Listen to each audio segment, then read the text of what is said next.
Hello friends, welcome to my channel. நம்ம இதை பற்றி பார்க்க போகிறோம்னா சீட் எப்படி ரிப்பேர் பண்ண போகிறோம்னு பார்க்க போகிறோம்.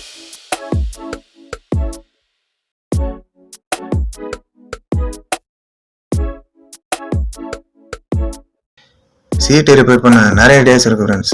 ஆனால் நம்ம இன்னைக்கு சிலிக்கான் பேஸ்ட்டை வச்சு எப்படி சீட் ஓட்டலாம்னு பார்க்கலாம். அதுக்கு நமக்கு என்னெல்லாம் தேவைன்னா சிலிக்கான் பேஸ்ட்டு, அப்புறம் சிலிக்கான் கன்று வேணும். இது நமக்கு ஆர்டர்ஸ் கடையிலே கிடைக்கும். இது நீங்கள் வாங்கி வச்சுக்கோங்க. உங்களுக்கு எல்லாத்துக்குமே இது யூஸ் ஆகுது. கிளாஸ் ஓட்டுறதுலேருந்து எல்லாத்துக்குமே யூஸ் ஆகுது.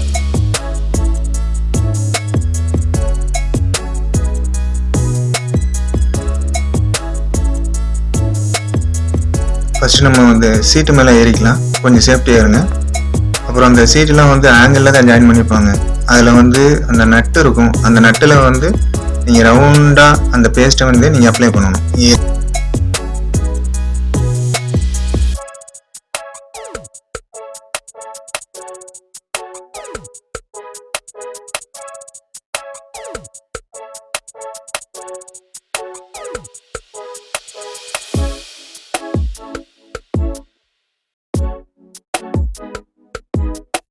இருக்கிற எல்லா நட்லையும் நீங்க அப்ளை பண்ணிருங்க. அப்ளை பண்ணீங்கன்னா எந்த மனம் இருந்தாலும் உங்களுக்கு அந்த லீக்கேஜ் கூட கொஞ்சம் கூட இருக்காது. நாங்க எல்லாத்துக்குமே அப்ளை பண்ணியாச்சு. தண்ணி ஊற்றி பாருங்க, கீழே ஏதாவது லீக் இருக்குன்னு பாருங்க. லீக் இருக்காது, 100% இருக்காது. முக்கியமா கையில ஆயில் போட்டுட்டு பேஸ்ட் அப்ளை பண்ணுங்க. அப்படி இல்லைன்னா இதுதான் ஆகும்.